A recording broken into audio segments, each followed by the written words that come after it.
Ronaldo is the best player in the world and better than Messi, but he's a twat, so no one admits it.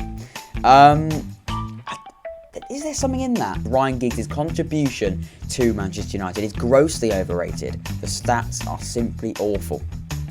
The offside rule should be lifted back to playground days of goal hanging. It would probably be funny for about a week, and then I think we'd all probably realise how awful that decision would be, and we'd try and revert that as quickly as possible. Can you imagine? It would suit so many teams. You'd probably see Peter Crouch come out of retirement, and Andy Carroll might, win the Golden Boot for a few years, and then I think, it'd probably all sort of fall apart. And then welcome back to the Young Fan Podcast. Today, I'm going to be doing something very, very different. I haven't done anything like this ever before on the podcast. Something I'm very, very excited to do, and that is I'm going to be looking at some of Twitter's most controversial and unpopular footballing opinions. Opinions, basically, is what they are. I was trying to think of a better word, but no, it is opinions. And today, I'm going to be giving my thoughts on them. I'm going to be sort of discussing and trying to maybe look at it maybe deeper, maybe look at it as actual football debate and conversation. Is there any? Some of them maybe just be outrageous, and there can't be much else to look at other than they are absolutely outrageous. But I've got some really, really interesting ones I'm going to go through. I've got so many. I'm probably not going to go through all of them. I don't want to make it hours and hours long. I'm trying to pick the ones that I think, get a bit of a variety. Ones that can be very, very funny and maybe don't have any meaning towards them, but one we maybe could look at and try and look at it in a more footballing way. If you like this sort of content, please do give this a like. Like I said, I've got so many more I can do, so please do show your support on it as well. Remember, I'm going to be doing my opinions, but I'm also going to be sort of just looking at it in a football sense. Give your opinions down below in the comments as well. It's free to leave a comment. It's also free to subscribe as well, so please make sure you subscribe. And it's also free to be notified. If you hit that notification bell, you'll be notified every single time I go live on the podcast or do a recorded one just like this. You don't want to miss out on that. So much planned, just like this sort of original content like this. Something very, very different to what we've been doing recently, but something I just, it might not do as well. It might not be as successful, but it's a good laugh, really, and that's what we want to do in the podcast. We want to do some serious football stuff, but we also want to have a bit of a laugh as well, and that is certainly what this is. Football's most unpopular opinions. Let's have a look at a few of them. The first one then, and this is really, really interesting, and it is, Ronaldo is the best player in the world and better than Messi, but he's a so no one admits it. Is there something in that? Personally, for me, Messi versus Ronaldo, I mean, that's literally a 3-hour debate on a podcast on its own. I don't think we need to sort of go into that in too much detail. I'll give who I prefer. Probably going to get tons of dislikes. Please don't dislike the video. It's just an opinion. Please give it a like. Messi versus Ronaldo, like I said, we can go on for hours about that debate. First of all, I think, just by saying, I think it's so important to say that both of these players are absolutely outstanding. I think it's an absolute privilege to be able to watch them, and I think they are two of the best players we've seen ever. Probably they probably are. They probably will go down in history. They certainly will go down in history, but they probably will go down in history as some of the best ever players seen to man. And to have them both at the same time, when Ronaldo's at Real Madrid and one was at Barcelona, going against each other in the same league, and they're still going against each other now. Even in separate leagues, they're still recording some of those amazing stats, the goals, the unbelievable history that these two players will live with. I think is absolutely incredible. Like I said, it is a privilege to both be able to watch that sort of battle, if you like. I think that's absolutely splendid on its own. But Ronaldo versus Messi, I'm going to be honest, I'm a Messi fan over Ronaldo. So when someone says, who do you prefer, Messi or Ronaldo? Messi for me. The reason for that, I don't know, there's something in that. I think it is because Messi, maybe it's because Messi stayed at Barcelona for the whole of his life, and he's just maybe showed that sort of loyalty, and but then Ronaldo, he's gone around, he's proved that he can go to loads of different clubs, and well, not loads, but probably four or five clubs, and shown how fantastic he is. I think it's 4, and it's Sporting, Man United, Real Madrid, Juventus, so it's 4 clubs, and shown how absolutely incredible he is. So yeah, it's one of those things, and it is difficult to pick, but I've sort of gone with Messi, and when someone says why, I sort of just don't really know. I sort of always have gone with Messi, and I think it's the same sort of thing as well. But this unpopular opinion, or popular opinion, some maybe say it's not so unpopular, maybe some say it's popular, but this one is Ronaldo is the best player in the world, but because of the perception that the media maybe paint him, or other people paint him, no one wants to admit it because of maybe his personality and how he is perceived. Now, for me, and I'm sure it's the same for you as well, I haven't had the privilege yet to sit down and have dinner with Ronaldo. So I don't really know what he's like on a personal level, and probably never will, but so in that sense, it's very, very difficult to look at. However, I think, when we look at that, I think there is maybe something in that. I think Ronaldo is perceived much more, maybe a bit more arrogant, and we don't know if he's arrogant. I've actually listened to a few podcasts or whatever, and people that have actually met him, and people have had the privilege and the honour to speak to Ronaldo on a personal level, or maybe just, maybe a professional level, but still hang around this bloke basically, and they have said that he is a really down to earth, sound guy. And it is the media that paint him this sort of wrong picture.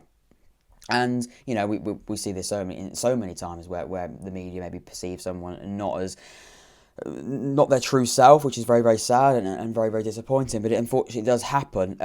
But no, maybe something in that. For me, it's always Messi. I've always gone with Messi, but I think both of them are absolutely incredible. It's very, very close, of course, but there's something in that. Give your thoughts on that, as you should do, please. For every single unpopular opinion, give your thoughts on those as well, because I think that would be really, really interesting. For me, though, maybe something in that, but I've been a bit of a Messi fanboy from the start. But again, like I said, Ronaldo's absolutely incredible, and both of them together, I think it's a privilege more than anything to both be able to watch them play football, which I think is something very, very interesting. But yeah, that's the first one. Give your thoughts down below.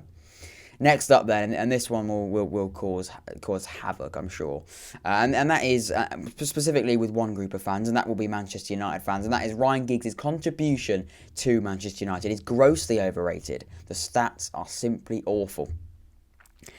Well, I think that I can already see the Manchester United fans, and it's quite rightly so, to be fair. As much as that can be looked at as a joke and maybe even sarcasm, Manchester United fans quite rightly can be very, very annoyed by that unpopular opinion, because Ryan Giggs is a different player, isn't he? Ryan Giggs was an absolutely fantastic player, and yeah, you can't say anything else really. He's absolutely incredible, or was incredible, should I say? He's not playing football anymore, but he was absolutely outstanding.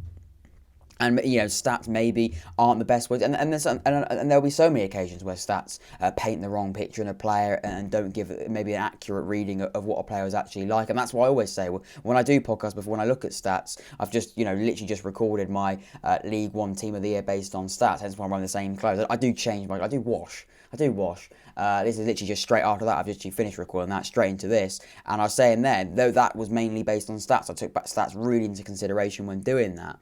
And it quite rightly so many times does paint the wrong picture, and Ryan Giggs is an example of maybe the stats not painting him the picture that he maybe looked at. But there's no question that Manchester United's Ryan Giggs, when he was playing, was absolutely incredible. He was one of the best wingers I think the Premier League will see.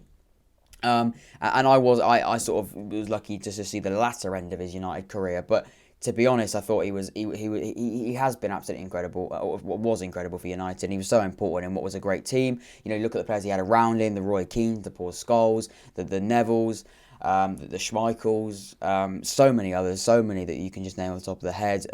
So many fantastic players that he had around him. And sometimes stats do paint the wrong picture. For me, I've got to disagree with it. Ryan Giggs was an absolutely incredible player. I think that unpopular opinion, even if you're not a United fan, it is still very, very unpopular, to be fair. Next up then, very, very interesting, this one, as they all are, but this one's interesting. And that is the Champions League and Europa League should go straight to knockout. We've just had obviously the whole uproar surrounding obviously the Super League and how that was a disgrace to football, and quite rightly it was absolutely awful. It was an awful proposal, and there's still stuff coming from that now. It looks like Barcelona, Real Madrid and Juventus are going to have investigations by UEFA, and rightly so. It's an absolutely embarrassing organisation put together for the sake of money, for the sake of finances. And it was absolutely disgraceful and disgusting. But we look at Europa League now, and we look at the Champions League, and we look at that potentially going straight to knockout. Isn't this unpopular opinion? For me, I would maybe, I don't mind that. I really, really don't mind that. We have seen recently the revamped Champions League proposal. I say proposal, I'm pretty sure that is now confirmed. That will happen. UEFA have announced that, and it is now going more into league form. So it's actually going the opposite to what this opinion is saying about it going to knockout. Going straight to knockout would almost turn into sort of like a domestic competition, like the FA Cup, like the like all domestic competitions in all of the different national competitions, and that would be interesting. I'm sure that would be very, very interesting. But at the same time, I think the league form, the reason for that is almost, I don't really know why UEFA would do it. There'll be probably things in there, but it probably is, some of it is down to the money of these teams, trying to get as many of the big teams getting into the latter stages of the competition. However, going into knockout, it would be interesting. You would see so many big teams, obviously leave the competition so early. However, that would not benefit the teams maybe that are getting that privilege to maybe play their first Champions League game, or they maybe are the underdogs and aren't the favourites for any of the competition. And we see these sort of amazing sort of stories in the Champions League and Europa League as well, of that really small team progressing to the latter stages because they won so many of their group games, or one of their group games, and got into the last of 16, got into 32, got into the last 16. Got into the quarterfinals, and that sort of story continues. If it goes into a knockout, you will see that, of course, because you see that in the FA Cup, you see the FA Cup runs and all that sort of thing. But I don't think you'll see as many. I don't think you'll see as much of that sort of romantic football story of these different teams, the smaller teams getting those opportunities to play against the big boys, and then obviously going on these great runs. So I like that proposal. It's certainly not going to happen. It's actually going the opposite way, similar to the Super League, but not as greedy, you could argue, and not run by businessmen. But yeah, I think it is certainly an interesting opinion. I wouldn't class it as unpopular. I like the look of it. I think it would be very, very interesting. It would be more fast-paced, you'd argue. And yeah, it'd be interesting, but it's not going to happen. But no, I don't think it's unpopular for me. Leave your thoughts in the comments down below. But no, interesting opinion for sure. Next up then, this one is going to cause, I'm sure, some real debate. And this is probably one of the most frequently asked, frequently opinionated topics that ever gets talked about when this question gets put out. And that is, the offside rule should be lifted back to playground days of goal hanging. And again, I think this is. I think it was Van Basten. I think it was one of the Dutch strikers, either Van Basten or Van Nistelrooy, that said that the offside rule should be lifted, and that we should go back to all the goal hangers, go back to no offsides, get the complication out of the game. And I think for that, and what I would say with that is, I don't think that would ever happen. I really don't. I think that would cause just absolute, the whole way of football being played, the whole philosophy or play style, I think would just be thrown out the window. I think it would very, very quickly go into the bin, basically. I don't think it'd work, and it would be very, very strange to watch a game of football. Can you imagine? You wouldn't need linesmen anymore.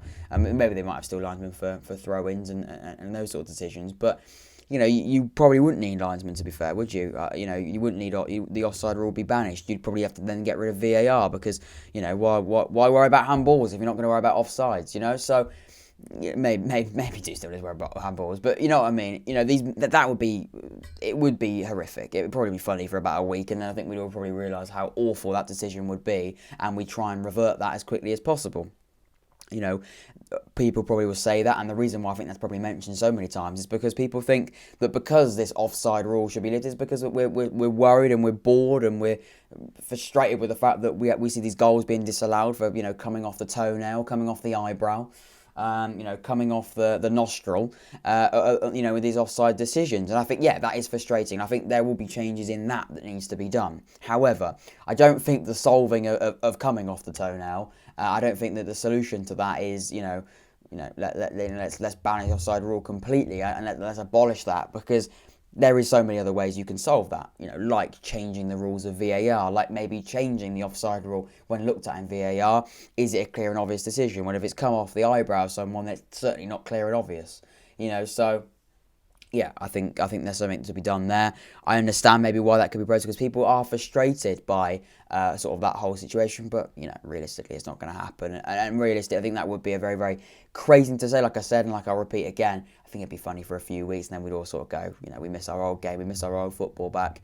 Can you imagine? It would suit so many teams. You'd probably see Peter Crouch come out of retirement, and Andy Carroll might, win the Golden Boot for a few years, and then I think, it'd probably all sort of fall apart. And then we sort of want our own game back. But yeah, interesting opinion. Is it unpopular? Is it popular? Leave your comment. For me, I think it'd be quite unpopular. I don't really agree with it too much. But yeah, again, leave your thoughts down below. But yeah, offside rule to be abolished?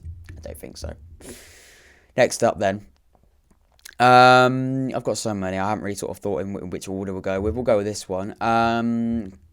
Bonus points should be introduced for scoring 3 or more goals, make teams come out of their shell, and then teams managed by Jose Mourinho would be done for. course, Jose Mourinho. This would have been actually perfect for sort of when he was still at Tottenham. Of course, he has been sacked now and has been sacked for a few weeks now. Of course, he's actually in that time already taken the Roma job for next season. But I think the Serie A and the Italian league is much different, of course, to the Premier League. The pace of the game is much different. And I think certainly is a very, very interesting talking point. If you score 3 or more goals, you get more points on the table, you move up higher in the league table. That's how it works. I don't think again, it's one of those things that I think you have to sort of respect the way that teams play and respect the way that managers want to play their style of football. Really, I think it would be a bit crazy. I think it'd be a bit strange. Teams that play more of an attacking style would certainly probably benefit from that. But then at the same time, it's risk for reward. You go for it, but then again, you would still get no points if you lose.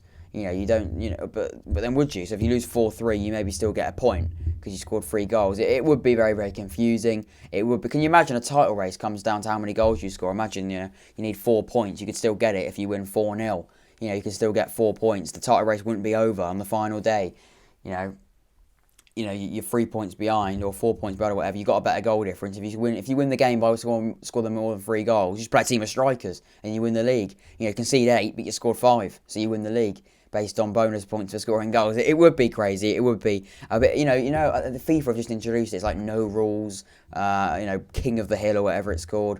I think it'd be something like that. I think they have got like a no rules thing, and I think they actually have got a game mode based on that. So I think that would probably as far as it goes. I think FIFA would be as far as it goes. I don't think it's going to ever be brought into the real game. I think quite rightly. So I think you have got to respect the teams. Jose Mourinho, arguably, you could say it's boring football, but to be fair to him, he's probably one of the best managers that's ever lived. One of there. Sorry, Manchester United. I'm not going to upset too many Man United fans today. I know that a lot of people get a little bit frustrated when people say that. It is Sir Alex Ferguson, in my opinion, of course. But I think it would be interesting, 100%. But again, I think it will also sort of be like the offside rule. It'd be funny for a week, and then we'd go, it's not actually that fun. And then we sort of try and revert back to what we had before. But certainly a really interesting unpopular opinion. Unpopular? Is it unpopular? Is it popular? I don't know.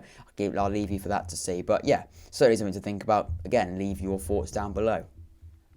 Right, I think we're going to move on to our final one, and that is the Premier League and the Liga, which is the Spanish league, Spanish First League, is overrated, even though both Spanish teams and English teams are the only nations still in both European finals. I added that, of course, that bit at the end, but the only popular opinion was literally just the Premier League and the Liga is overrated, nothing more than that. I obviously added, it's only England and English and Spanish teams in both European competition. Of course, Villarreal representing Spain, and then obviously Manchester City, Manchester United and Chelsea representing the others in there as well. Of course, it's a City-Chelsea final. Of course, it's also a United and then Villarreal final as well. So like I said, it's Spanish and English teams are the only ones left in that. So I think it's quite an unpopular opinion, quite controversial, I'd say, mate. I don't know who wrote it, but it's pretty controversial. When that was written, would probably be taken into consideration. Maybe when Juventus were winning Champions Leagues, you could maybe argue that point, and when PSG win a Champions League eventually. I'm sure it will happen soon. Maybe there's something to look at there, but you look at the other teams, the French league. Like I said, there's no French teams in the finals of either one of these competitions. There's no Italian teams in either one of those competitions. There's no Portuguese teams in either one of those other competitions. There's no, think of some more. There's no any more countries. Do you want to think of Scottish teams? And the list goes on. There's none of those teams still in the European competition finals, either one of those. So for that reason, I think that will probably be seen as quite unpopular. But like I said, we've got so many more to go through. I could go on forever, but I don't want to drag it out. I want to try and get the funniest ones, the most interesting ones. And we have had a laugh, for sure, but we've also tried to get a bit more of a footballing debate out of it. If you have enjoyed this sort of content, please do leave a like. I've certainly enjoyed it. Something very, very different, but I did, like I said, I had good fun trying to find them, reading them. It was a good laugh, and of course talking to it on the podcast as well. I've been Jack. This has been the Unfan Podcast. Take care, stay safe, and see you soon.